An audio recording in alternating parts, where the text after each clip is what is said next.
Ma femme a besoin d'une greffe de foie, et une partie de moi souhaite qu'elle meure avant d'en recevoir une.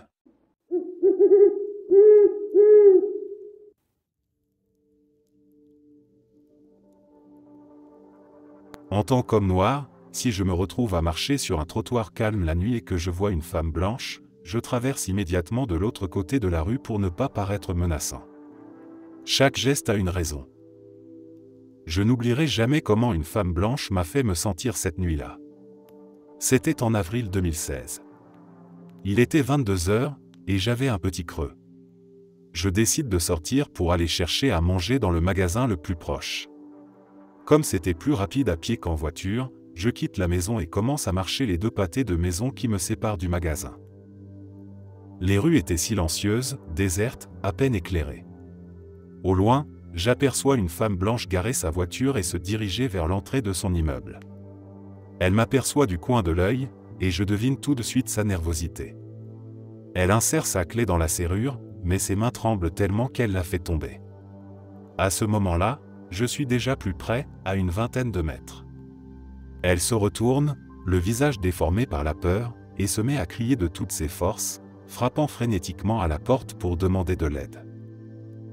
Je continue mon chemin, impassible, les yeux fixés droit devant moi, et passe juste à côté d'elle sans un mot. Mon seul crime? Être un homme noir qui marchait pour aller chercher de quoi manger. Et pourtant, malgré cela, un sentiment de culpabilité m'envahit. Pourquoi est-ce que je me sens fautif? Je n'ai rien fait. Absolument rien. Mais cette peur qu'elle ressentait, c'était comme si elle m'imposait un poids que je n'avais pas demandé à porter.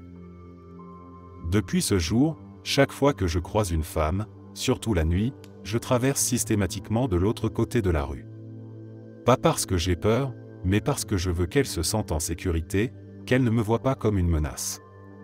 C'est désolant de devoir en arriver là, mais tant que les personnes noires seront jugées et enfermées dans des stéréotypes, moi, comme beaucoup d'autres hommes noirs dans ce pays, nous devrons adopter ces stratégies pour apaiser les craintes injustifiées des autres.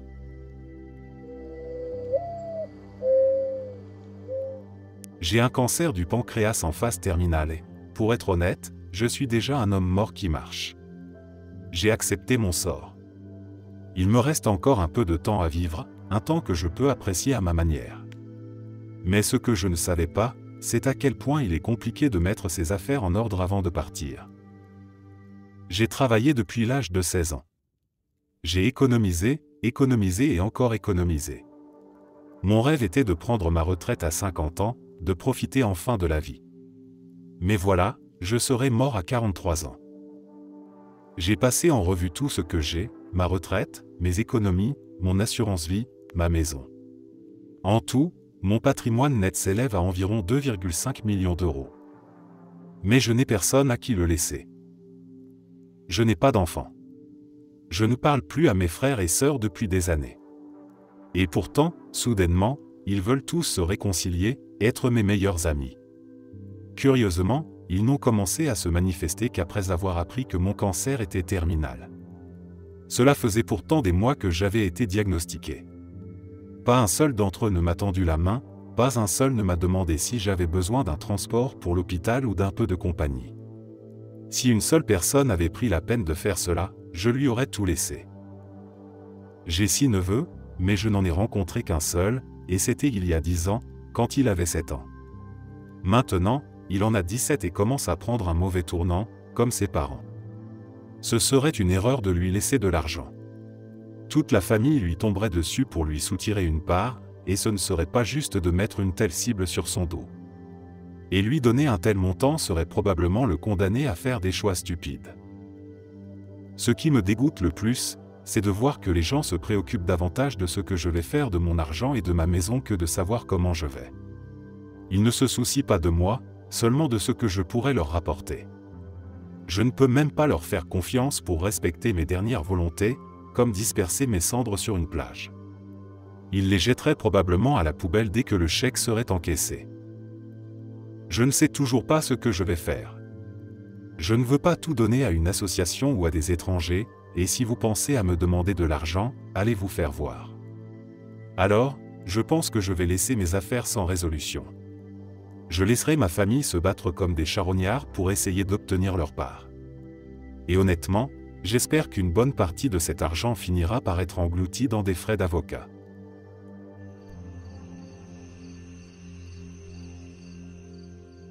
J'ai placé mes parents divorcés, qui se détestent depuis toujours, dans la même maison de retraite.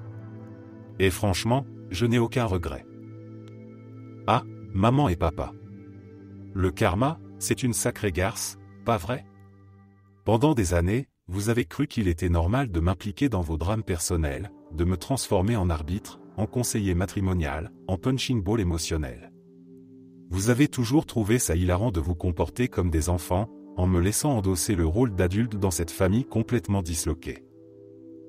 Je me souviens de ces interminables disputes. Vous hurliez, vous balanciez vos reproches, et moi, j'étais là, debout au milieu, essayant de calmer le jeu, essayant de comprendre ce que j'avais bien pu faire pour mériter ça. Et puis, il y avait ces fois où l'un ou l'autre me tirait à part pour critiquer l'autre. Tu sais ce que ton père a fait? Ou ta mère est complètement folle. Comme si c'était normal de me mêler à vos conflits d'adultes, comme si c'était mon rôle de choisir un camp. Mais aujourd'hui, les rôles se sont inversés. Maintenant, c'est vous qui êtes les enfants. Vous êtes vieux, vous avez besoin de quelqu'un pour vous prendre en charge. Vous ne pouvez plus vous débrouiller seul. Et cette responsabilité, vous pensiez peut-être qu'elle allait naturellement me revenir. Eh bien, non. Ce ne sera pas moi. J'ai passé des années à rêver de ma liberté, à attendre le jour où je n'aurais plus à porter le poids de vos disputes sur mes épaules. Alors, imaginez ma satisfaction quand j'ai réalisé que je pouvais vous placer tous les deux dans la même maison de retraite. Oui, la même. Pas par accident, mais bien intentionnellement. Pourquoi? Parce que vous méritez de gérer ensemble ce que vous m'avez fait endurer pendant toute mon enfance. Peut-être que cette proximité forcée vous aidera à régler vos différends. Peut-être que vous apprendrez enfin à communiquer sans hurler. Ou peut-être que vous continuerez à vous détester jusqu'à la fin. Quoi qu'il en soit, ce n'est plus mon problème. Je sais déjà ce qui va se passer. Un jour, je vais recevoir un appel. Saviez-vous que votre père-mère est dans la même maison de retraite que vous avez choisie? Oui, je le savais. Oui, c'était intentionnel. Et oui, je suis impatient d'entendre votre réaction quand vous vous rendrez compte que je ne vais pas intervenir pour vous séparer. Vous voyez, maintenant, c'est à vous de gérer vos conflits. C'est à vous de trouver un moyen de coexister. Pendant que vous êtes là-bas, à vous chamailler pour savoir qui aura le fauteuil près de la fenêtre ou qui a pris la dernière tasse de café, moi, je vais me détendre. Je vais savourer une boisson bien froide et profiter de ma vie. Une vie qui, pour une fois, n'est plus gouvernée par vos querelles. Vous avez passé des années à m'apprendre, sans le vouloir, ce qu'était l'égoïsme. Alors, aujourd'hui, je m'accorde enfin le droit de penser à moi. Vous avez toujours trouvé que j'étais assez fort pour gérer vos drames. Parfait. Alors vous êtes sûrement assez fort pour survivre à cette cohabitation forcée. Bonne chance à tous les deux. Vous avez toute une vie de rancune à rattraper. Peut-être que vous finirez par trouver un terrain d'entente. Ou peut-être pas. Peu importe. Je ne suis plus là pour le constater.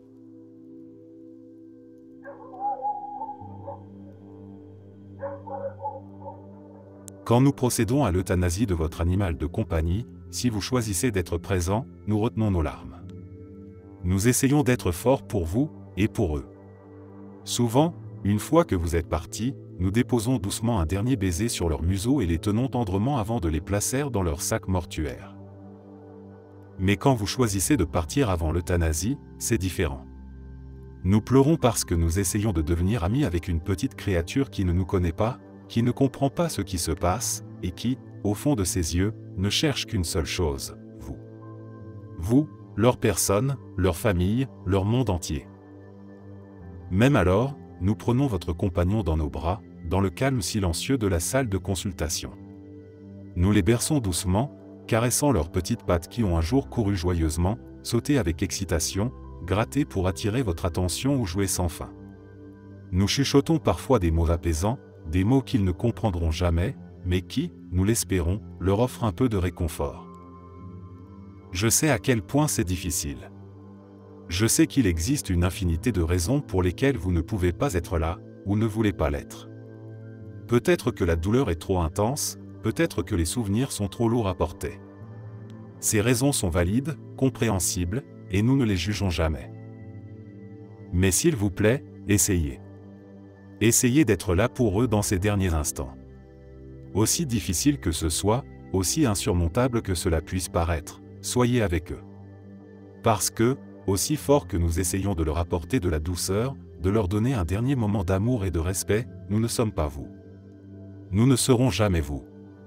Pour eux, vous êtes tout, leur sécurité, leur réconfort, leur maison. Être là pour leur dernier souffle, leur tenir la patte, leur parler une dernière fois, c'est une chose inestimable que vous pouvez leur offrir. Une chose que nous, malgré tout notre amour pour eux, ne pourrons jamais remplacer.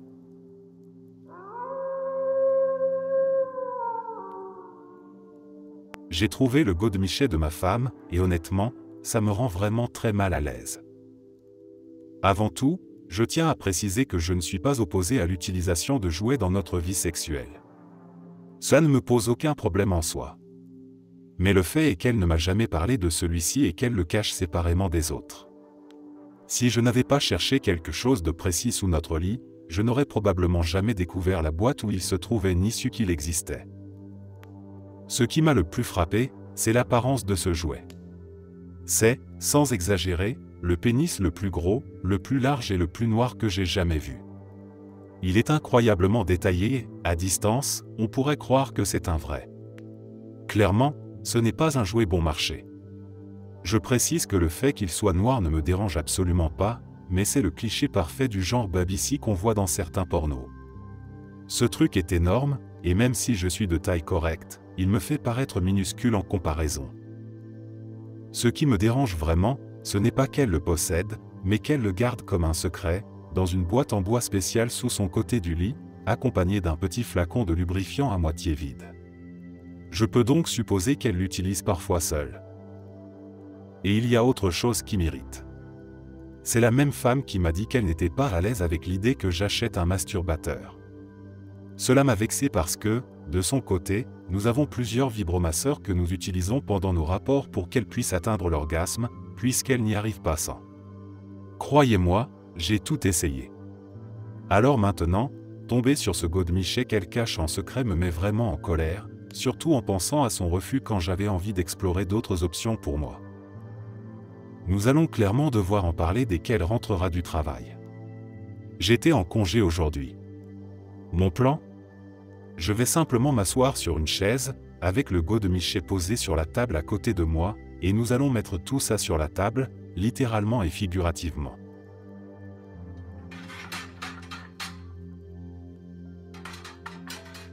Ma grand-mère est décédée il y a 2 ans.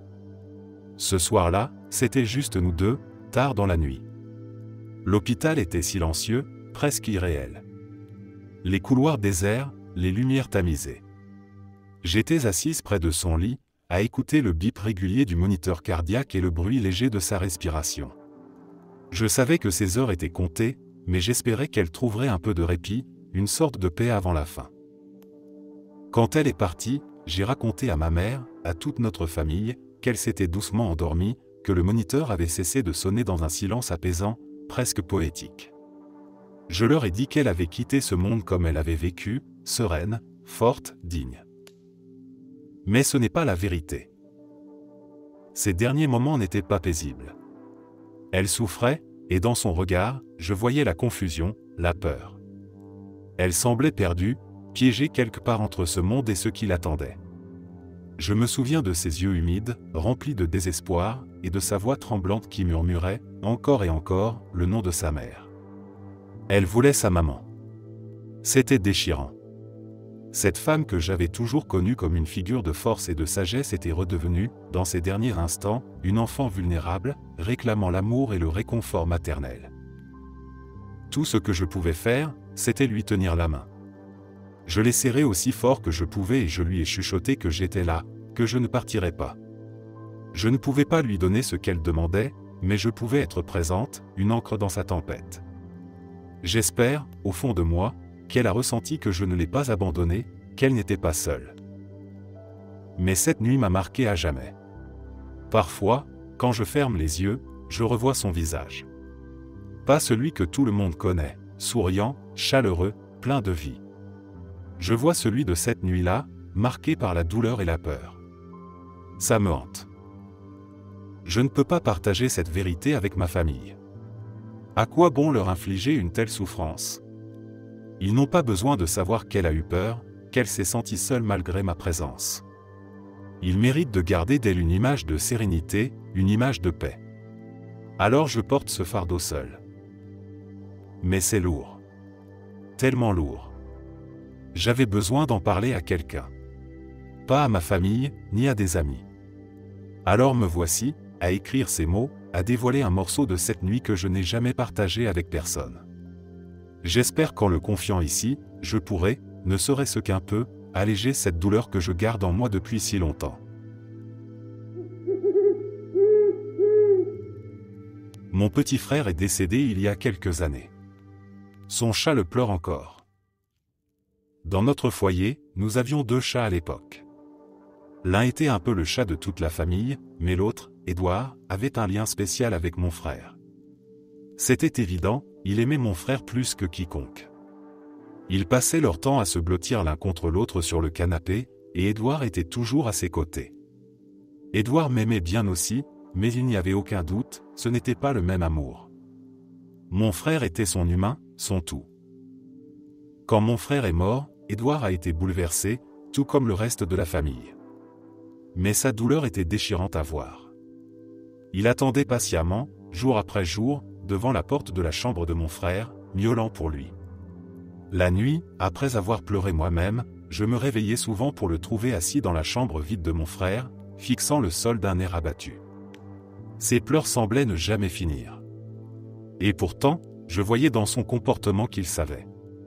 Il savait que mon frère ne reviendrait pas. Il comprenait, d'une certaine façon, qu'il était mort. Le temps a passé, mais Édouard n'a jamais cessé d'aimer mon frère. Il a trouvé une nouvelle façon de lui rendre hommage. Il passe ses journées à côté de l'autel de mon frère, reposant sa tête contre la boîte qui contient ses cendres. Parfois, je le surprends à regarder les photos de mon frère. Son regard est si intense, si concentré sur les images, qu'on ne peut pas douter de ce qu'il ressent. Parfois, il pose une patte délicatement sur les photos. Ce qu'il ne fait jamais pour d'autres photos de famille.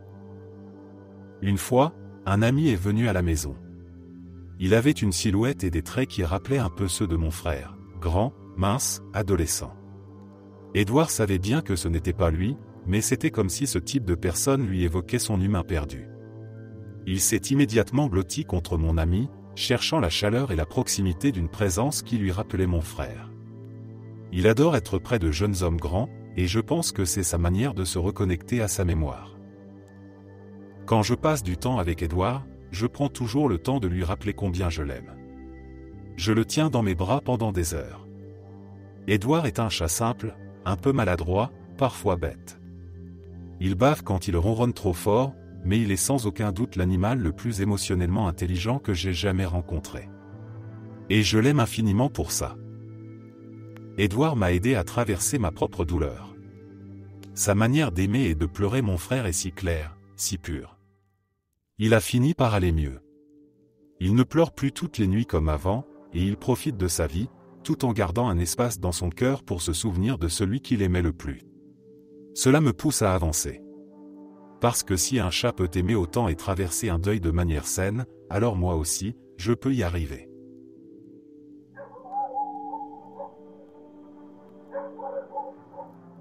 J'ai gagné à la loterie il y a environ 7 ans. Entre mes versements annuels et les profits nets générés par mes investissements, je gagne un peu moins de 800 000 € par an. Quand j'ai réalisé que j'avais gagné, j'étais complètement abasourdi. Une fois que j'ai confirmé que c'était bien vrai, j'ai commencé à l'annoncer autour de moi. Je pensais que les gens seraient heureux pour moi. Et au début, ils l'étaient. Mais très vite, leur joie s'est transformée en demande. Des amis, des membres de ma famille, des connaissances. Ils ont commencé à me demander de l'argent. Puis, ils en ont parlé à d'autres. Très vite, je recevais jusqu'à 10 appels par jour, chaque appel étant une requête, j'ai besoin d'un coup de main pour payer mon loyer, pourrais-tu investir dans mon projet, ou encore, tu pourrais m'acheter une voiture? Une des demandes les plus absurdes que j'ai reçues était celle de la sœur d'un collègue, que je ne connaissais même pas directement, qui voulait que je lui paie son loyer. Et puis il y avait ce pote qui m'a demandé de lui acheter une bague de fiançailles à 20 000 € pour une fille avec qui il sortait depuis quelques mois seulement et qui, en plus, couchait avec d'autres hommes. Au début, j'ai essayé d'aider. J'étais encore naïf. Je pensais pouvoir être généreux sans problème. Mais très vite, je me suis rendu compte que certaines personnes me manipulaient. Elles prenaient mon argent, non pas pour résoudre les problèmes qu'elles évoquaient, mais pour le dépenser ailleurs, ou pire, pour le donner à d'autres. J'ai dû couper les ponts avec plusieurs d'entre elles. Même des gens que je voulais aider sincèrement ont fini par me décevoir, car leur gratitude se transformait systématiquement en nouvelles demandes. C'était une expérience traumatisante. Imaginez avoir les moyens de changer des vies, mais découvrir que la plupart des gens ne voient en vous qu'un portefeuille sur pattes. Même un thérapeute, quelqu'un que je payais pour m'aider à traverser cette période, a essayé de me soutirer de l'argent en demandant un pourboire en liquide après nos séances. Le pire, c'est que je dépensais plus pour les autres que pour moi-même. C'est ironique, j'ai plus d'argent que ce dont j'ai besoin, mais je ne peux pas le donner sans que cela ne m'apporte que des ennuis. La générosité, en théorie, est une belle chose, mais dans la réalité, elle devient un cauchemar. Les gens veulent que je finance leur meilleure vie, mais uniquement selon leurs propres termes. Peu importe ce que je leur donne, ils en veulent toujours plus. Je n'arrive pas à comprendre pourquoi les gens ne peuvent pas recevoir quelque chose avec reconnaissance sans essayer d'en obtenir davantage. Avec le recul, je pense que tout cela montre une chose, ces gens n'avaient aucun respect pour moi.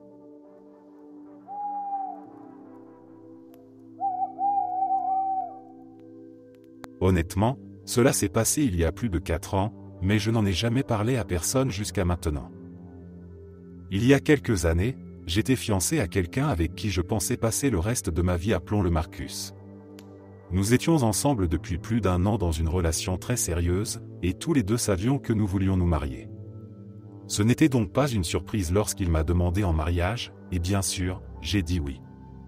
C'était le début d'un long chemin de préparation pour le mariage, et je me suis mis immédiatement au travail. J'ai commencé à acheter des fleurs, des décorations, à choisir une robe, toutes les choses habituelles.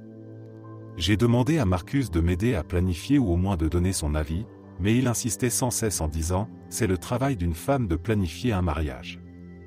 Alors je me suis débrouillé seul. Un jour, je décide de m'attaquer à la tenue de mon fiancé et de ses garçons d'honneur, et je me rends dans un magasin de vêtements pour hommes près de chez nous. Dès mon arrivée, je suis accueilli par l'un des hommes les plus fascinants que j'ai jamais vus. Pas dans le sens conventionnel, mais il avait une allure qui correspondait exactement à mon type. Il était grand, d'une maigreur presque surprenante, habillé d'un costume rayé, avec des lunettes larges et une fine moustache élégamment recourbée à ses extrémités. Pour beaucoup, il aurait pu sembler excentrique, mais pour moi, c'était comme si mes goûts, souvent moqués par ma famille d'agriculteurs, avaient pris forme devant mes yeux. Il s'est présenté avec assurance, Sterling. Nous avons commencé à discuter de mon mariage, et il m'a montré les options disponibles. Il m'a dit qu'il avait travaillé sur des centaines de mariages et qu'il avait ajusté des milliers de costumes.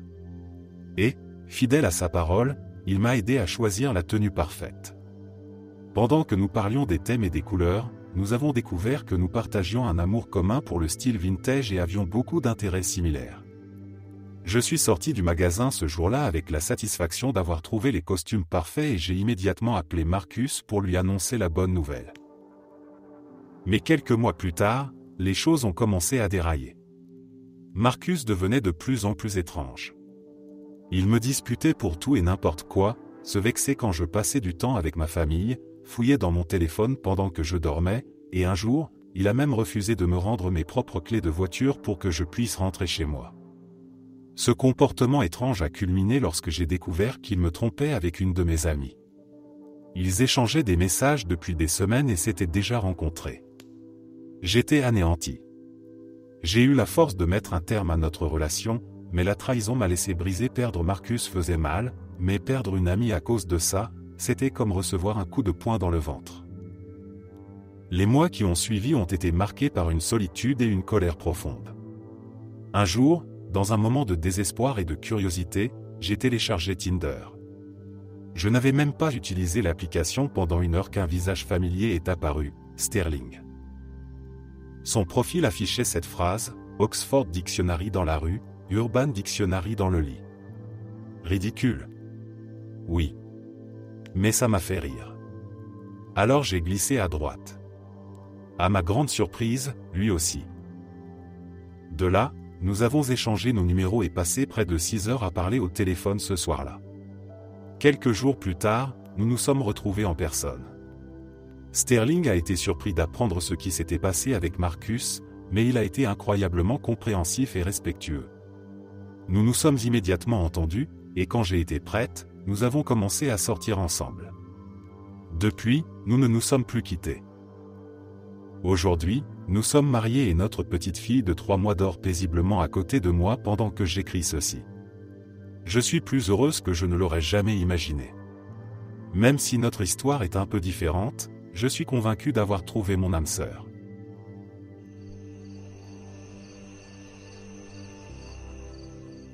J'ai prétendu être mon père, et maintenant la mère de mon pote veut coucher avec moi. Mon ami, qu'on va appeler Jeden, et moi étions à une fête chez un pote, en train de boire. Jeden a une mère super stricte, donc il lui a dit qu'il allait dormir chez moi pour qu'elle le laisse sortir. Mais bien sûr, elle voulait le numéro d'un parent pour vérifier. Alors il lui a donné mon numéro en prétendant que c'était celui de mon père. Elle a fini par appeler pour s'assurer que c'était OK. J'ai donc pris une voix grave, imitant celle de mon père, et je lui ai dit que tout allait bien. Elle s'est excusée d'être une « mère poule », en expliquant qu'elle s'adaptait encore à sa nouvelle vie de parent célibataire. Mon père est aussi célibataire, alors je me suis dit que ce serait sympa de la rassurer. Je lui ai dit que ça devenait plus facile avec le temps. Plus tard dans la soirée, elle m'a envoyé un texto, « Ça fait du bien de savoir qu'il y a d'autres parents célibataires dans la même situation, émoticône, sourire. » Et, comme l'idiot bourré que j'étais, j'ai répondu, « Bien sûr, je suis là si vous avez besoin de quelqu'un, émoticône, sourire. » Depuis, 2 mois se sont écoulés, et elle ne m'a pas laissé une seule semaine sans me contacter. Ça commence toujours innocent, mais hier soir, ça a atteint un autre niveau. Elle a essayé de m'appeler en FaceTime, disant que c'était une nuit particulièrement solitaire. Quand je lui ai répondu que j'étais occupé à travailler, elle m'a envoyé une photo d'elle entièrement nue, avec ce message, « Es-tu trop occupé pour ça ?» Je ne sais pas comment gérer cette situation. Comment je dis à Jeden que sa mère me drague et m'envoie des sextos? Il ne sait même pas qu'elle m'a recontacté après cet appel initial. Et je ne peux pas simplement couper les ponts non plus. Jeden et moi sommes dans la même troupe de théâtre, et nous avons un spectacle bientôt. Nos parents respectifs seront là. C'est déjà assez stressant, mais si elle essaie quelque chose pendant la soirée, je vais mourir d'embarras. Sérieusement, je suis coincé. Si quelqu'un a une idée, je suis preneur.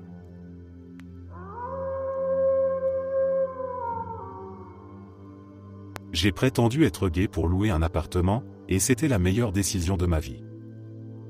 Cela s'est passé il y a quelque temps, quand je m'apprêtais à commencer l'université. La ville où se trouvait mon campus était connue pour être extrêmement compliquée en matière de logement. Je précise que je ne suis pas américain, donc les dortoirs étudiants ne sont pas vraiment une option ici. Après des semaines de recherche, je commençais à désespérer. Puis, je suis tombé sur une annonce pour une colocation qui cherchait un 4e colocataire. L'appartement était idéalement situé, tout près de mon université, le loyer était vraiment abordable, et les photos montraient un endroit superbe. Il n'y avait qu'un hic, il cherchait une fille. À ce moment-là, je me suis dit, qu'est-ce que j'ai à perdre? Les cours commençaient bientôt, alors j'ai tenté ma chance. J'ai appelé le numéro de l'annonce. Dès qu'ils ont entendu ma voix masculine, ils ont tout de suite été hésitants. Et là, j'ai pris une décision moralement discutable. J'ai expliqué que j'avais bien vu la condition, mais que j'étais totalement gay, et que je voulais simplement tenter ma chance. J'ai aussi proposé de déposer une caution conséquente et précisé que j'étais un excellent cuisinier qui adorait préparer de grands dîners pour tout le monde, ça, au moins, c'était vrai. La fille au bout du fil m'a dit qu'elle allait en parler aux autres colocataires et qu'elle me rappellerait. Je n'avais pas beaucoup d'espoir, mais le lendemain, elle m'a rappelé pour me dire « D'accord, tu peux avoir la chambre ». Apparemment, les autres étaient d'accord pour accueillir un homme gay, et elle voyait même des avantages à avoir un gars dans l'appartement. C'est ainsi que j'ai emménagé, et franchement, c'était incroyable. Les filles étaient vraiment cool et très fun à vivre. On organisait de super soirées, on ne se disputait jamais pour le ménage ou la vaisselle. Mais le meilleur, selon mon jeune esprit à l'époque, c'était leur incroyable décontraction. Elles parlaient beaucoup de mecs, partageaient des détails sur leur vie sexuelle avec leurs copains ou leurs plans d'un soir. Leur tenue était, disons, très décontractée. Je ne dis pas qu'elles étaient nudistes, mais disons qu'elles ne se souciaient pas trop des soutiens-gorge ou des serviettes en sortant de la douche. Je n'avais jamais vu autant de seins de ma vie. Elles plaisantaient souvent en disant que c'était presque dommage que je sois gay, parce que ce serait le rêve de tout mec hétéro de vivre dans cet appartement. Non, je n'ai jamais couché avec elles, et il n'y a pas eu d'orgie torride comme dans un mauvais fantasme. C'est la vraie vie, les gars, ah. Mais parfois, elles se blottissaient contre moi pendant nos soirées films, me demandant de leur gratter le dos, de jouer avec leurs cheveux ou de leur faire des massages. Elles disaient souvent que c'était génial d'avoir un gars autour d'elles qui ne cherchait pas à les séduire et qui était simplement gentil. Et à chaque fois qu'elles disaient ça, je me sentais un peu coupable. L'inconvénient évident, c'était que je ne pouvais pas ramener de filles à l'appart, ni vraiment avoir une relation sérieuse pendant cette période. J'ai même dû, à quelques occasions, regarder du porno gay pour maintenir l'illusion. Mais dans ma tête, à l'époque, ça en valait la peine. Donc voilà, c'est ma confession. Je m'excuse auprès des vrais gays pour avoir utilisé votre sexualité pour me sortir d'un problème de logement. J'espère que vous pourrez me pardonner.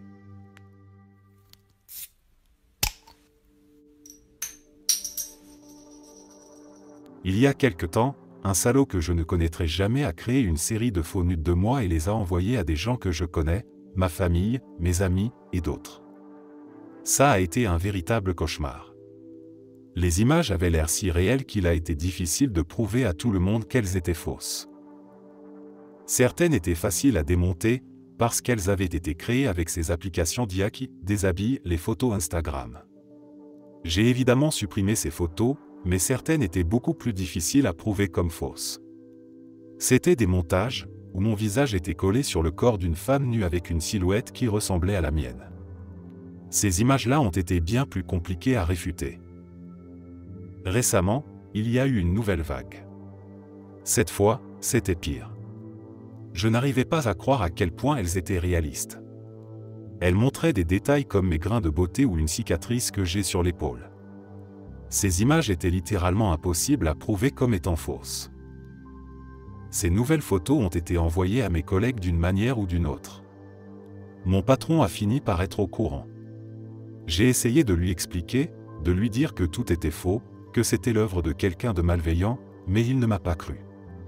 Il m'a licencié malgré tout. Je ne sais pas qui est derrière ça. Est-ce un harceleur? Un sociopathe? Je n'en sais rien.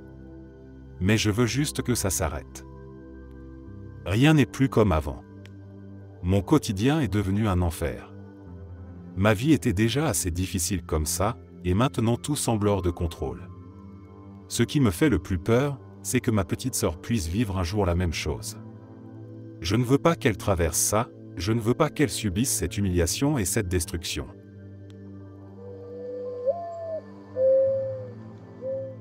Ma femme et moi avons un mariage que je pensais normal. Nous sommes mariés depuis 3 ans, et nous avons été ensemble 2 ans avant cela. Ma femme est une femme très belle et féminine, et jusqu'à hier soir, elle n'avait jamais montré le moindre signe ou exprimé le moindre doute sur son genre. Hier soir, elle m'a dit qu'elle voulait parler de quelque chose. Nous nous sommes assis, et elle m'a annoncé « Je pense que je pourrais être trans ». Je vais être honnête, j'ai ri. Pas parce que je voulais être cruel, mais parce que cela m'a complètement pris par surprise. Elle n'a jamais rien dit ou fait qui m'aurait fait penser qu'elle remettait en question son genre, alors j'ai pensé qu'elle plaisantait. Évidemment, elle ne l'a pas bien pris. Elle s'est mise en colère et était très contrariée. J'ai présenté mes excuses, mais l'atmosphère était déjà tendue, et la conversation est devenue difficile. Je lui ai demandé pourquoi elle ressentait cela, pourquoi elle se sentait comme un homme. Elle n'a pas su répondre. Je lui ai demandé si elle envisageait de faire une transition. Elle m'a répondu qu'elle ne savait pas encore. Puis, je lui ai demandé si elle était toujours amoureuse de moi et attirée par moi. Elle m'a dit que oui. Nous avons continué à parler, et j'ai essayé de l'écouter, de la respecter, mais je vais être honnête, je suis en colère. Je n'ai pas signé pour ça. Ce n'est pas ce à quoi je m'attendais dans mon mariage. Je ne suis pas attiré par les hommes, et l'idée que ma femme puisse un jour ressembler à un homme, avec des hormones, des poils sur le corps, et peut-être même sans poitrine, me bouleverse profondément. Ce qui me perturbe encore plus, c'est que tout cela est arrivé sans aucun avertissement. Rien, dans son comportement ou son apparence, n'a jamais suggéré qu'elle pourrait se poser ces questions. Je sais que tout le monde ne correspond pas parfaitement au rôle de genre traditionnel, mais je ne comprends tout simplement pas d'où ça vient. Je suis tellement bouleversé que j'ai appelé mon travail ce matin pour dire que je ne viendrai pas. Pendant qu'elle était au travail, je suis resté à la maison, complètement déprimé. J'ai bu toute la journée, et je n'arrête pas de pleurer en pensant à l'idée qu'elle pourrait un jour prendre des hormones, se faire pousser des poils, ou subir une chirurgie pour retirer ses seins. Je crois que chacun a le droit de vivre sa vie comme il l'entend, et je n'ai rien contre les personnes transgenres. Mais si ma femme décide vraiment qu'elle veut être un homme, ce ne sera plus la personne que j'ai épousée. Et je ne vois pas comment je pourrais continuer à faire fonctionner notre mariage dans ces conditions. Je me sens complètement dépassé. C'est comme si tout mon univers s'effondrait autour de moi.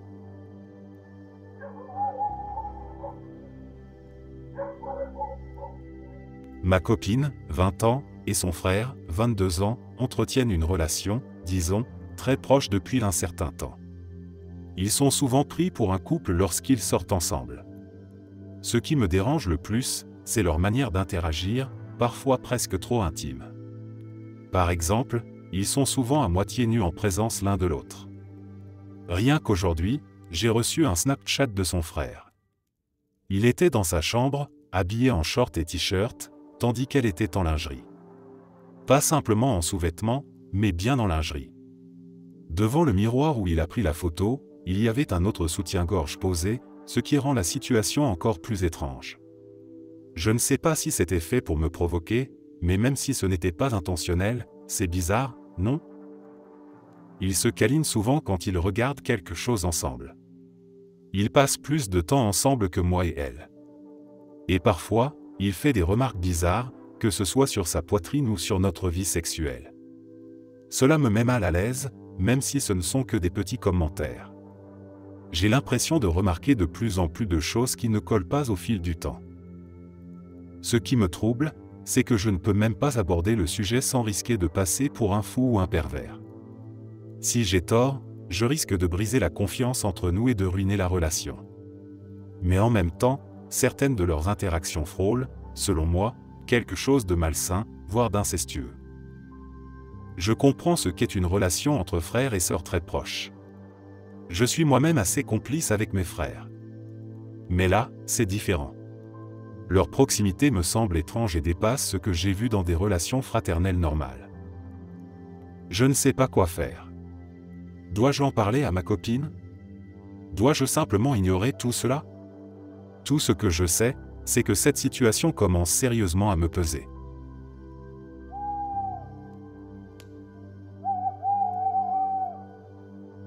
J'ai engagé une escorte hier soir juste pour avoir une conversation avec une femme après la mort de ma femme. J'ai 42 ans. Ma femme est décédée d'un cancer il y a 6 mois.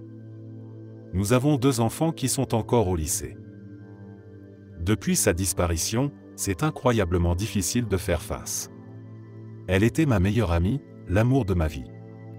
Nous faisions tout ensemble, et nous étions si heureux.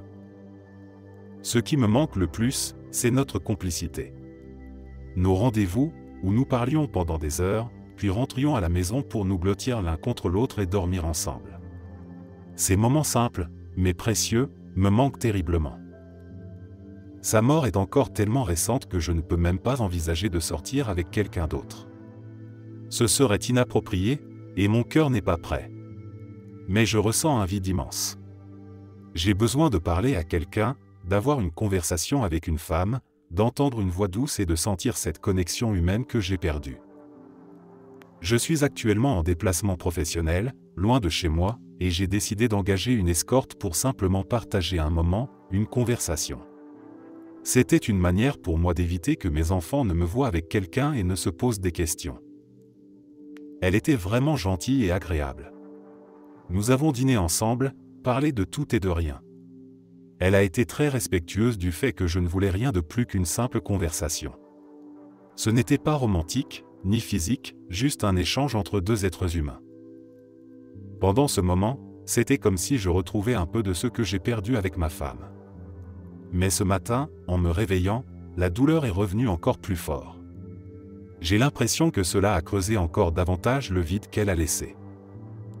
J'avais juste besoin de partager cela, de le sortir de ma tête.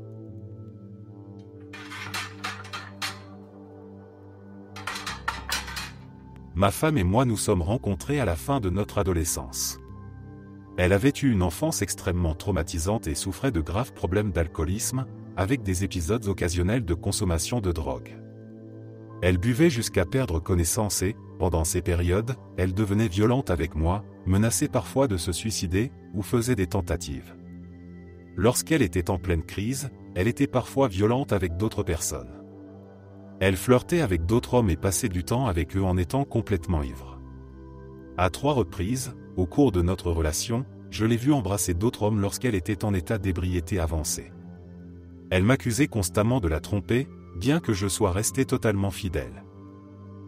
Pour ceux qui pourraient dire qu'elle a choisi de boire et qu'elle est responsable de ses actions en état d'ébriété, je veux préciser que ce n'est pas ainsi que fonctionne l'addiction.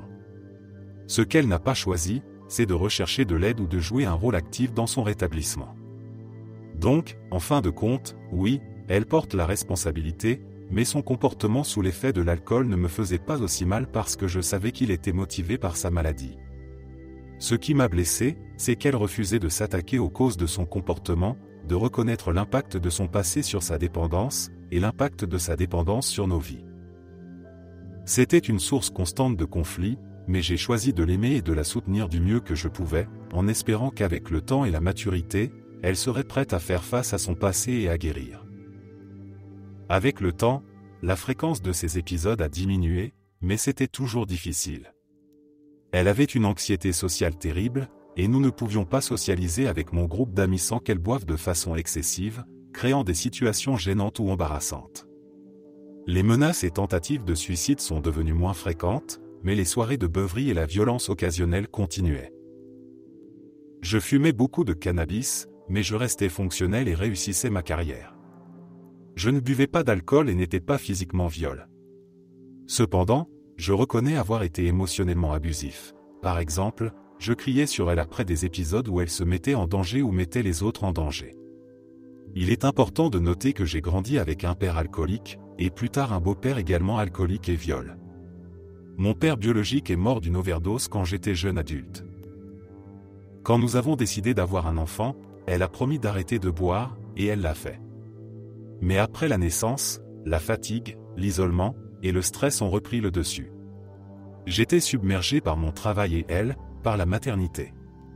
Nous avons arrêté d'avoir des relations sexuelles, d'abord à cause des complications liées à l'accouchement, puis simplement à cause de la distance entre nous.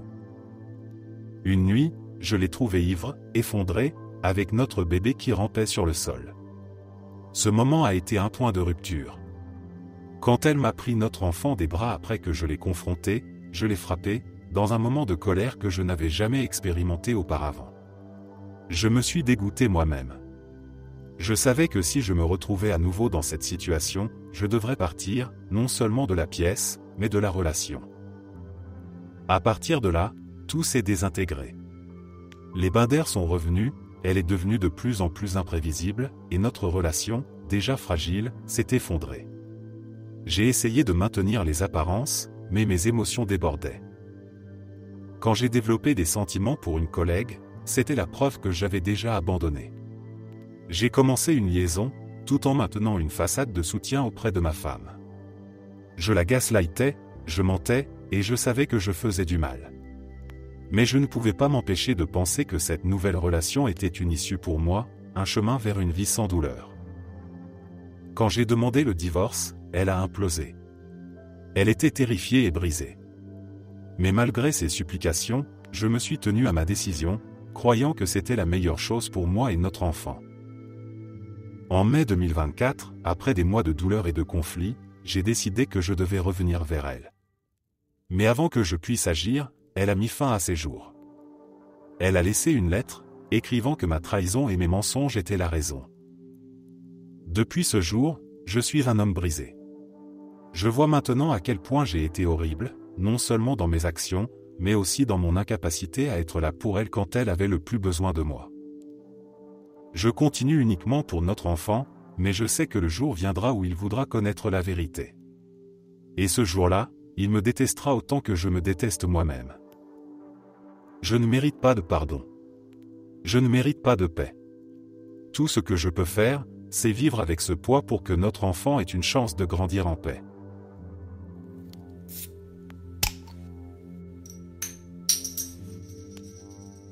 J'ai jeté mon iPod dans une rivière parce que mon père allait le vérifier.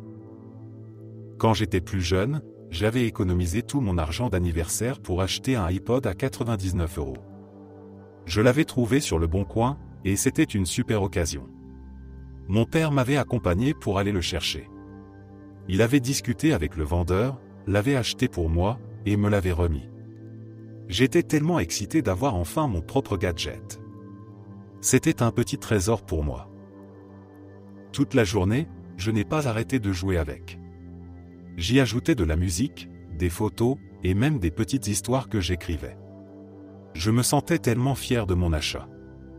Mais à un moment, une notification est apparue, me demandant de me connecter à un compte déjà associé à l'iPod. Je ne savais pas trop ce que c'était, alors par curiosité, je suis allé voir. Et là, à ma grande surprise et horreur, je suis tombé sur plusieurs photos pornographiques. Je n'avais aucune idée de comment elles étaient arrivées là. Peut-être que l'ancien propriétaire les avait laissées, mais je n'en savais rien. J'ai essayé de les supprimer, mais je n'y arrivais pas, ou peut-être que je pouvais, mais à cet âge-là, je ne comprenais pas comment faire. J'étais paniqué. Ce qui m'a vraiment terrifié, c'est que je savais que mon père finirait par vouloir vérifier ce qu'il y avait sur mon iPod. Et je savais aussi qu'il ne me croirait jamais si je lui disais que ces photos étaient déjà là quand je l'avais acheté. Ce n'était pas la première fois qu'il m'accusait à tort. Quand j'avais environ 7 ans, il m'avait déjà accusé d'avoir téléchargé du porno sur l'ordinateur familial. Ce qui, rétrospectivement, était ridicule dans une maison où un garçon de 12 ans, mon frère, utilisait également cet ordinateur. Mais à l'époque, c'est moi qui l'avais blâmé. Il m'avait même montré les images, en criant, en me demandant pourquoi j'avais fait ça. J'étais terrorisé, je ne comprenais même pas ce que je regardais. Tout ce que j'avais pu faire, c'était pleurer et le supplier de me croire, ce n'était pas moi. Mais il n'avait rien voulu entendre. Alors, en découvrant ces photos sur mon iPod, je savais que j'étais dans une impasse. Peu importe ce que je dirais, il ne me croirait pas. Et je savais que les conséquences seraient terribles. Dans un moment de pure panique, j'ai pris mon iPod, je suis allé près de la rivière qui passait non loin de chez nous, et je l'ai jeté dedans. Je me souviens encore de ce moment, j'ai regardé une dernière fois ce gadget que j'avais attendu si longtemps, que j'aimais tellement, et je l'ai lancé dans l'eau. Je l'ai vu disparaître sous la surface, et une part de moi a ressenti un soulagement immédiat. Mais en même temps, je me suis senti triste et coupable.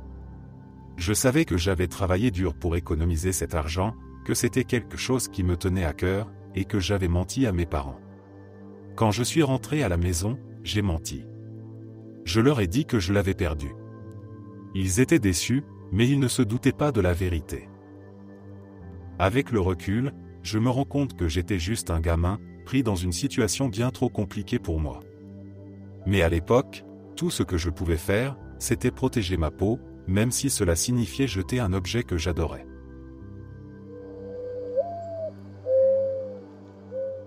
J'étais en couple avec ma petite amie depuis environ 4 ans, et un jour de Saint-Valentin, j'ai décidé de l'emmener dîner. Pour marquer l'occasion, j'avais acheté un bijou qui, selon moi, montrerait à quel point j'étais attentionné. C'était une bague dénichée dans une boutique d'antiquités, et elle m'avait coûté 500 $. Une grosse dépense pour la Saint-Valentin, mais je pensais que c'était un bel effort. Nous nous sommes installés à table, et une fois le repas commencé, je lui ai tendu un petit sac cadeau contenant la bague, sans dire un mot. Elle l'a ouvert et, à ma grande surprise, elle s'est exclamée « Oh mon Dieu, oui !» Avant même que je puisse comprendre ce qui se passait, le serveur arrivait avec du champagne offert par la maison, et tout le restaurant applaudissait. Elle a immédiatement appelé sa mère depuis la table pour lui annoncer la nouvelle, et apparemment, j'étais fiancé. J'étais tellement sous le choc que je n'ai rien dit. Je ne comprenais toujours pas ce qui venait de se passer. Après quelques semaines, j'ai décidé de me laisser porter et d'accepter la situation. Quelques mois plus tard, nous nous sommes mariés. Pendant 15 ans, ma femme a raconté à ses amis que je n'avais pas dit un mot lorsque je lui avais demandé de m'épouser. Et chaque fois, je plaisantais en disant « Aucune parole ne pouvait capturer la profondeur de l'amour que j'ai pour toi, et mon silence était la plus poétique des demandes en mariage. » Je comptais bien emporter ce secret dans ma tombe, convaincu que lui révéler la vérité lui briserait le cœur.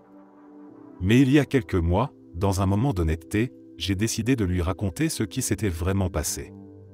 Elle a été un peu contrariée, et je pense qu'elle est encore légèrement blessée, mais je trouve que c'est une histoire tellement géniale et que tout s'est parfaitement bien terminé malgré tout.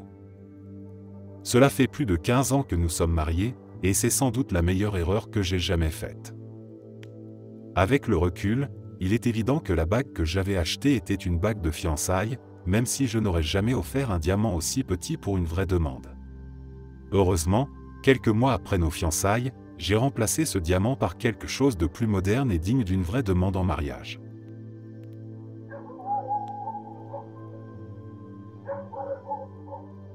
Pour contexte, j'ai 30 ans et ma copine en a 27. Elle vit chez sa mère en ce moment pour l'aider, et sa petite sœur de 16 ans vit aussi là-bas. Sa sœur ne peut pas encore conduire, et ma copine m'a demandé si je pouvais aller la chercher et la ramener chez elle, car elle et sa mère travaillaient, et son moyen de transport habituel n'était pas disponible. J'ai répondu, bien sûr, en pensant que je faisais simplement une bonne action pour ma copine et sa famille.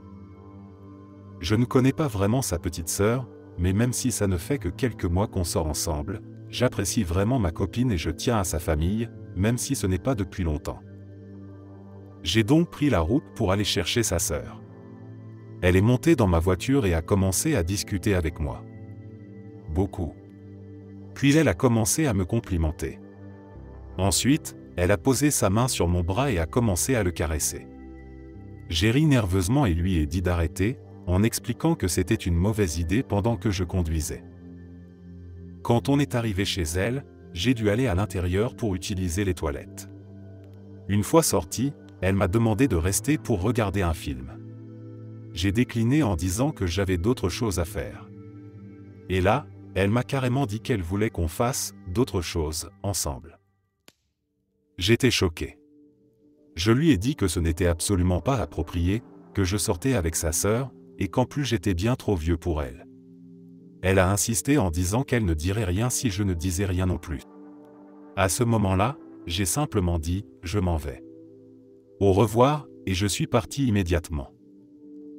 En sortant, j'ai appelé ma copine pour lui raconter ce qui venait de se passer. Je lui ai expliqué que je ne pouvais plus donner de trajet à sa sœur et que je ne voulais plus rester seul avec elle, pour me protéger et éviter tout malentendu. La conversation n'a pas été agréable, évidemment. Je réfléchissais même à ne rien lui dire, tellement c'était gênant, mais je me suis dit que c'était important d'être honnête avec elle. Elle m'a remercié pour ma transparence et a dit qu'elle appréciait la façon dont j'avais géré la situation, même si ça la mettait mal à l'aise. Toute cette situation était vraiment bizarre. Je savais que ma copine et sa petite sœur ne s'entendaient pas toujours, mais ça, c'était carrément fou. C'était aussi extrêmement inconfortable pour moi. Je ne suis pas habitué à ce que des femmes adultes soient aussi directes avec moi, alors une adolescente, qui a presque la moitié de mon âge, c'est encore pire. C'est vraiment une situation merdique, et j'avais besoin d'écrire tout ça pour me libérer de ce poids.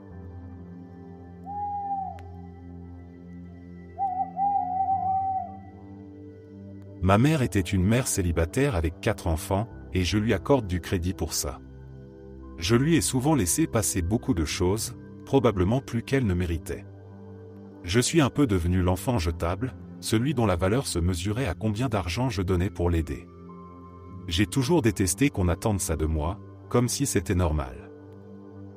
Un jour, j'ai traversé une période très difficile, quelque chose de grave m'est arrivé, et ma famille m'a littéralement laissé tomber. Ils m'ont abandonné comme si je n'existais pas. Jamais je n'aurais fait une chose pareille à ma famille, mais eux, ils l'ont fait sans hésiter. Cela a mené à un éloignement. Nous avons coupé les ponts. À tel point que je ne savais même pas que mon frère avait eu 2 enfants. Aujourd'hui, ma mère vieillit, et elle devient un fardeau pour mes frères et sœurs. Ils s'en occupent, mais pas par amour ou par devoir familial. Non, ils le font parce qu'ils sont en train de vider ses comptes en banque et ses économies de retraite, tout en utilisant ses cartes de crédit à outrance. C'est ça leur relation avec elle. Récemment, ils m'ont tous demandé de participer et d'aider ma mère. Ils voulaient que je m'occupe de tout, l'emmener à ses rendez-vous médicaux, la sortir se promener, faire ses courses. J'ai dit à ma mère très clairement, je ne fais rien de tout ça gratuitement. Je ne vais pas passer mon temps et dépenser mon argent pour t'aider alors que tu paies les factures de mes frères et sœurs et que tu leur donnes de l'argent en liquide. Elle m'a répondu que tout ça allait s'équilibrer après sa mort, qu'elle me laisserait beaucoup d'argent dans son testament. Par email, je lui ai dit que je ne la croyais pas et que je voulais voir une copie de ce testament. Si j'étais un bénéficiaire, j'avais le droit d'avoir une copie, après tout. Ma mère, qui commence à vieillir et à ne plus être très lucide, m'a accidentellement envoyé une copie de son testament. Et là, surprise, cette garce m'avait complètement exclu. Leur plan, c'était de me convaincre que j'allais être compensé pour m'occuper d'elle, ce qui aurait libéré du temps pour mes frères et sœurs et économisé de l'argent qu'elle aurait ensuite donné à eux. Comment une mère peut-elle demander à un de ses enfants de s'occuper d'elle, pour ensuite l'exclure de son testament, juste pour que les autres, qui n'ont rien fait, aient une part plus grosse de ce qui reste ? J'ai confronté ma mère et je l'ai accusée d'avoir essayé de m'arnaquer. Je ne suis pas en colère qu'elle m'ait exclu de son testament. Elle ne me doit rien. Mais moi non plus, je ne lui dois rien. Ce qui me met en rage, c'est qu'elle ait essayé de me baiser de cette façon. Cela fait maintenant 3 mois depuis qu'elle a merdé et qu'elle m'a envoyé ce testament par erreur. Depuis, pas un mot de sa part. Pas une explication, pas une excuse, rien.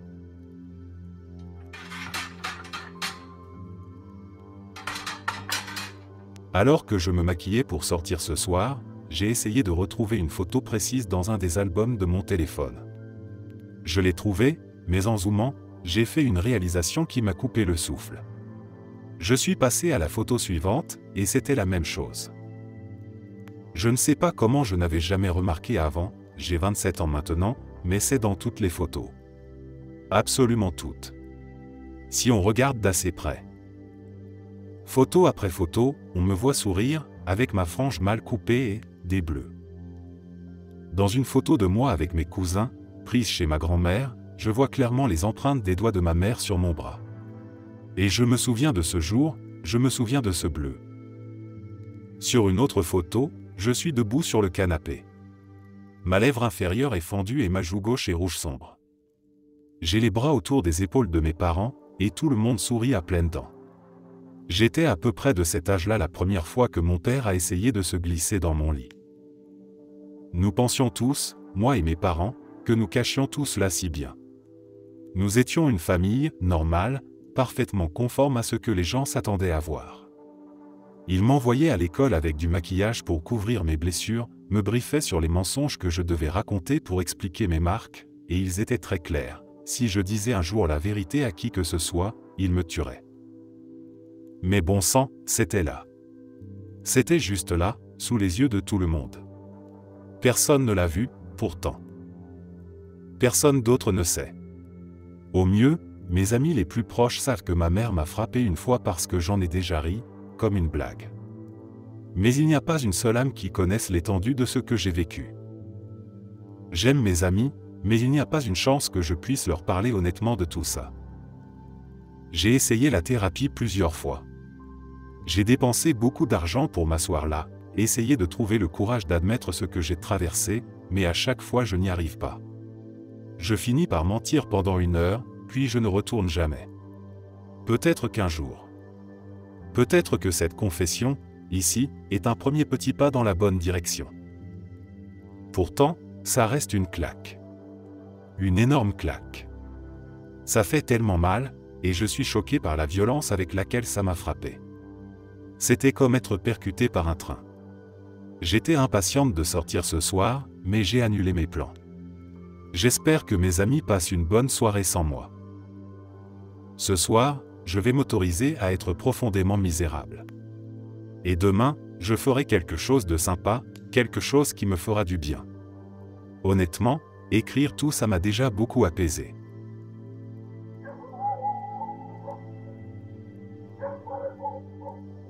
Je suis un homme de 25 ans, et mon ex-petite amie a 22 ans. Nous étions ensemble depuis plusieurs années, et tout allait bien jusqu'à ce qu'elle commence à me mettre la pression pour qu'on se marie et qu'on ait des enfants. Je n'étais pas prêt pour ce genre d'engagement, et je le lui ai clairement dit. Cependant, elle ne voulait rien entendre. Elle ramenait constamment le sujet sur la table, essayant de me convaincre qu'il était temps de faire évoluer notre relation. Je me sentais étouffé et stressé par son insistance incessante. Puis, un jour, j'ai découvert quelque chose qui a complètement brisé ma confiance en elle. J'ai trouvé qu'elle perçait des trous dans les préservatifs que nous utilisions. J'étais choqué, en colère, et totalement abasourdi. C'était une trahison immense, non seulement envers moi, mais aussi envers notre relation. Quand je l'ai confrontée à ce sujet, elle a essayé de minimiser ce qu'elle avait fait. Elle m'a dit qu'elle voulait juste accélérer les choses parce qu'elle savait que j'étais hésitant à avoir des enfants. Mais je ne pouvais pas croire ses excuses. Je ne pouvais pas rester avec quelqu'un qui me manipulerait de cette manière. J'ai donc mis fin à notre relation. C'est l'une des décisions les plus difficiles que j'ai eu à prendre, mais je savais que c'était la bonne pour moi. Je ne pouvais pas continuer avec quelqu'un qui ne respectait pas mes limites et qui était prêt à agir dans mon dos de cette façon. Certains de nos amis communs disent que j'ai réagi de manière excessive, que rompre avec elle était une décision trop radicale. Mais au fond de moi, je n'arrive pas à me débarrasser de ce sentiment que j'ai évité une énorme erreur.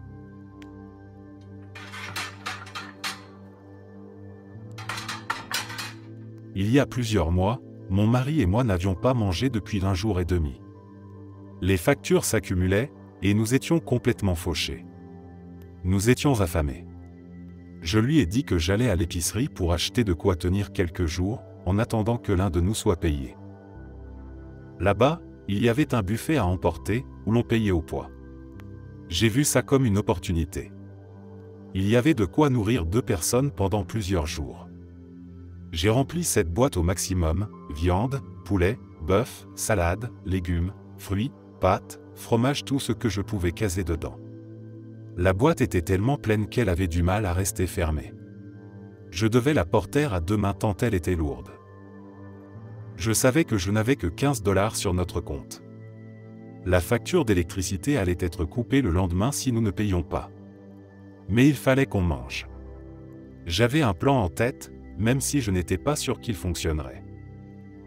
Arrivé à la caisse, j'ai posé la boîte sur la balance. L'écran a affiché 47 $. Mon cœur s'est arrêté. Je paniquais intérieurement. Silencieusement. Je savais que je n'avais pas cet argent. Puis j'ai pris une décision rapide. J'ai soulevé la boîte, pour que l'écran se remette à 0.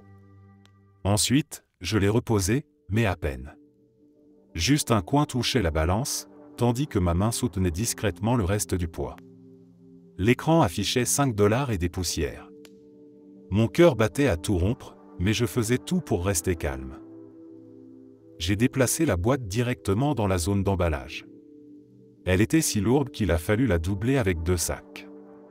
Je n'ai jamais levé les yeux pour regarder autour de moi, par peur d'attirer l'attention. J'ai glissé ma carte dans le lecteur, en priant pour qu'elle ne soit pas refusée. Succès. Le paiement est passé. J'ai laissé le reçu derrière moi et je suis rentré directement à la maison.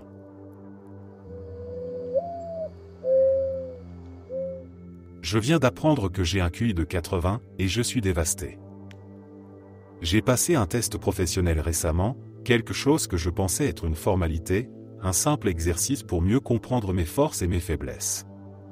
Mais lorsque les résultats sont tombés, j'ai ressenti comme une gifle. Je ne savais même pas comment réagir. L'une des personnes qui supervisait le test a même fait une drôle de tête en lisant mes résultats, comme si elle ne savait pas quoi dire ou comme si elle était gênée pour moi. À ce moment-là, j'ai compris que ce que je redoutais allait devenir une réalité. Un QI de 80. C'est tout ce que je voyais dans ma tête. Je ne pouvais pas m'empêcher de penser à ce chiffre. Ce chiffre qui, apparemment, me définissait. Selon tant de critères, cela signifie que je suis pratiquement considéré comme handicapé. C'est comme si ce test venait confirmer ce que j'avais toujours soupçonné au fond de moi, que certaines choses étaient tout simplement trop compliquées pour moi, que j'étais moins capable que les autres. Mais de le voir noir sur blanc, dans un document officiel, ça me détruit. Depuis que je connais ce résultat, je n'arrête pas de repenser à ma vie, à toutes les fois où j'ai échoué ou où je me suis senti en décalage par rapport aux autres. Je comprends maintenant pourquoi certaines choses qui semblaient si faciles pour mes amis ou mes collègues étaient pour moi comme gravir une montagne. Cela explique peut-être pourquoi j'ai toujours évité certains défis ou pourquoi je me suis souvent senti dépassé dans des situations où d'autres semblaient à l'aise. Mais savoir pourquoi ne rend pas les choses plus faciles. En fait, cela les rend encore plus difficiles. Maintenant, je me dis que ce n'est pas une question de ne pas essayer assez fort. Ce n'est pas une question de volonté. C'est une question de limites. Des limites qui sont en moi, et que je ne peux pas dépasser, peu importe à quel point je veux réussir ou à quel point j'essaie. Ce qui me fait encore plus mal, c'est de penser à toutes les choses que je ne pourrai jamais accomplir. Il y a des domaines de la vie, des rêves, des ambitions, qui me sont tout simplement inaccessibles. Cela me donne l'impression d'être enfermé dans une cage invisible que je ne peux pas briser. Je pense aussi à la façon dont les autres me voient. Maintenant que je sais ça, je me demande si les gens autour de moi ont déjà remarqué ces limites. Est-ce qu'ils m'ont toujours vu comme quelqu'un de moins intelligent ou de moins capable? Est-ce que mes proches ont simplement évité de me le dire pour ne pas me blesser? J'ai essayé de rester fort, mais je me sens complètement submergé par tout ça. C'est comme si cette information redéfinissait qui je suis, comme si elle effaçait tout ce que j'ai accompli jusqu'à présent. Je n'arrête pas de penser que je ne suis pas assez bien, pas assez capable. Mais en même temps, une petite voix en moi me dit qu'un simple chiffre ne devrait pas me définir. Peut-être que je ne peux pas tout faire, mais cela ne veut pas dire que je ne peux rien faire. Peut-être que je peux me concentrer sur ce que je fais bien, sur mes forces, sur ce qui me passionne. Peut-être que je peux prouver que ce chiffre ne me limite pas autant que je le pense. Pour l'instant, c'est difficile d'y croire. Mais écrire tout ça m'aide un peu à mettre de l'ordre dans mes pensées. C'est un petit pas, mais peut-être qu'avec le temps, je pourrai trouver une façon d'accepter cette réalité et de continuer à avancer.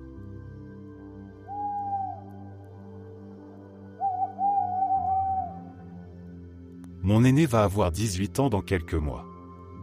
Ces 4 ou 5 dernières années ont été si difficiles que, secrètement, j'espère qu'il choisira de couper les ponts. C'est ma honte secrète. J'aime mon enfant. Je l'aime désespérément. Il m'arrive de pleurer au moins une fois par semaine en pensant au petit garçon doux et innocent qu'il était autrefois, avant que cet adolescent en colère et agressif ne prenne sa place. Mon ex m'a quitté quand j'étais enceinte. Il est revenu et a demandé un droit de visite quand notre enfant avait 6 ans. Puis il a disparu à nouveau à l'âge de 8 ans. Il est revenu encore une fois quand Evan avait 11 ans et a demandé à nouveau un droit de visite. À chaque fois, le tribunal lui a accordé un week-end sur 2, peu importe ce que je disais ou comment je plaidais que ce va-et-vient dans la vie de mon fils lui faisait du mal. Au final, Evan a idéalisé son père. Pour lui, il était parfait et ne pouvait rien faire de mal. Quand son père ne se présentait pas pour une visite, ce n'était jamais de sa faute. C'était toujours la faute de quelqu'un d'autre, car pour Evan, son père était infaillible. Mon ex est amérindien, et Evan s'identifie fortement à lui et à cette culture. Trop fortement, je pense. Il parle des autres cultures et couleurs de peau avec une rhétorique qui rappelle celle des suprémacistes blancs.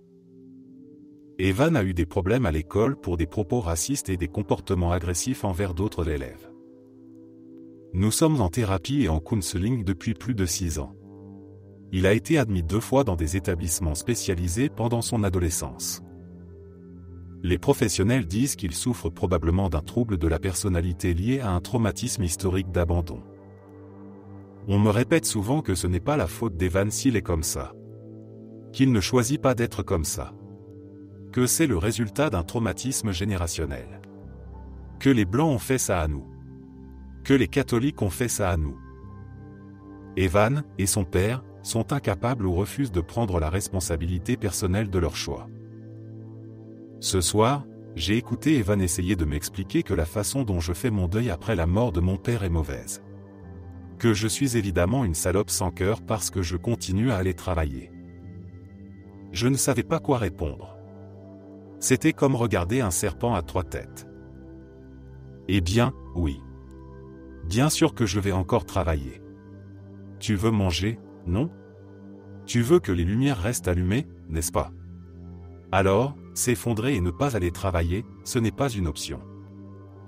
Sans parler du fait que tout le monde fait son deuil à sa manière et à son rythme. Il n'y a pas de bonne ou de mauvaise façon de vivre un deuil. Essayer de dire à quelqu'un comment il doit faire son deuil ou comment il doit se sentir, c'est un comportement de pur connard.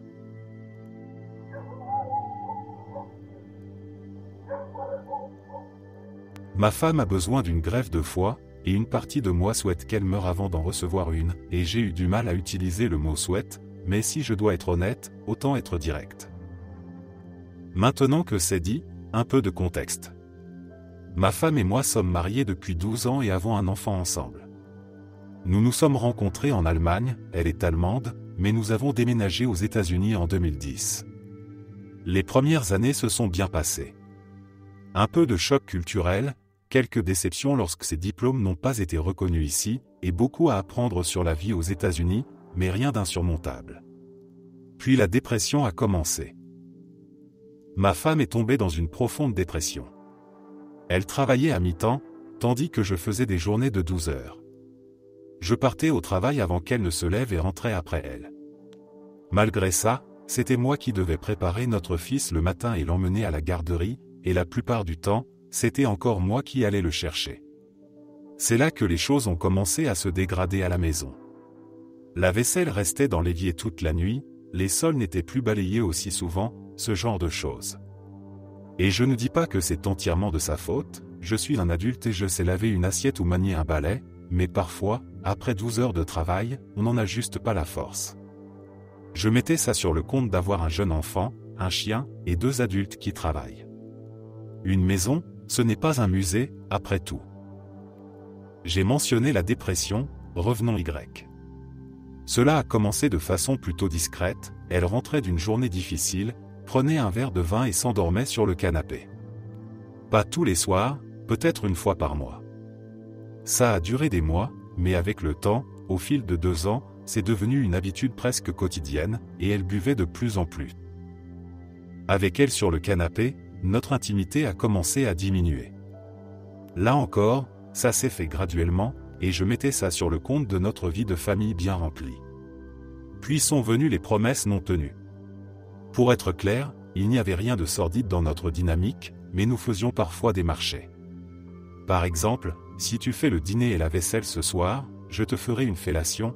Si tu veux sortir avec tes potes, il faut qu'on couche ensemble avant. C'était notre truc. Mais elle a continué à faire ses promesses sans jamais les tenir. Oui, je sais qu'on ne doit rien exiger de personne sur le plan sexuel. Oui, je sais que c'est son corps. Mais à ce moment-là, nous passions des mois sans sexe. Je continuais à demander, elle continuait à dire plus tard, mais elle finissait par s'endormir. 1 ou 2 fois, ça passe, mais là, c'était devenu la norme. Chaque fois qu'elle promettait et s'endormait à la place, je me sentais rejeté. Je la regardais dormir, et ça me brisait. Avance rapide de quelques années. Elle boit encore plus, et j'ai arrêté de demander. Nous étions devenus des colocataires. Elle a cessé de travailler et restait à la maison à plein temps. La maison était un véritable bazar, du désordre et de la saleté partout. Nous avons arrêté d'inviter des amis, pour que personne ne voie l'état de notre intérieur. Des paniers remplis de linge jamais pliés. Chaque matin, je cherchais désespérément des chaussettes assorties. Et chaque matin, cela me rappelait combien elle faisait peu à la maison. C'est aussi à cette époque que nous avons commencé à nous disputer constamment. Des cris, des pleurs, elle qui finissait par s'écrouler, c'était notre routine nocturne. Un jour, j'en ai eu assez et posé un ultimatum, trouve un travail, retourne à l'école ou pars. Elle a choisi de retourner à l'école. Je l'ai aidée à trouver un programme qui l'enthousiasmait. Sa consommation d'alcool a diminué, sans jamais vraiment s'arrêter, et les choses allaient mieux. Jusqu'au jour où j'ai reçu un appel au travail. Elle m'a appelé pour me dire qu'elle allait se suicider. Je n'avais rien vu venir. J'ai foncé à la maison, juste à temps. Elle a été hospitalisée, internée dans une unité spécialisée. À son retour, elle semblait changer, mais cette amélioration n'a pas duré. Peu de temps après, elle a recommencé à boire. Plus encore qu'avant. Elle ne pouvait plus vivre sans alcool, littéralement. Elle dormait en bas, une bouteille toujours à portée de main. Elle a fini par tomber malade. En 2017, elle a été hospitalisée pour des débuts de défaillance hépatique, mais il était encore possible de traiter son état. A-t-elle arrêté de boire? Non. Quelques mois plus tard, je l'ai retrouvée inconsciente sur le sol. Ambulance, réanimation, coma. Le médecin m'a expliqué qu'une greffe impliquait que 2 personnes mourraient pour qu'elle puisse vivre, celle qui donne le foie, et celle qui n'en recevra pas parce qu'elle est prioritaire. Alors voilà ma confession, une partie de moi pense qu'elle ne mérite pas cette greffe. Une partie de moi souhaite qu'elle parte. Ma vie serait tellement plus simple sans elle. Merci d'être resté jusqu'à la fin. N'oubliez pas d'aimer la vidéo, de vous abonner et de partager vos propres histoires en commentaire. On se retrouve demain à la même heure devant ce feu.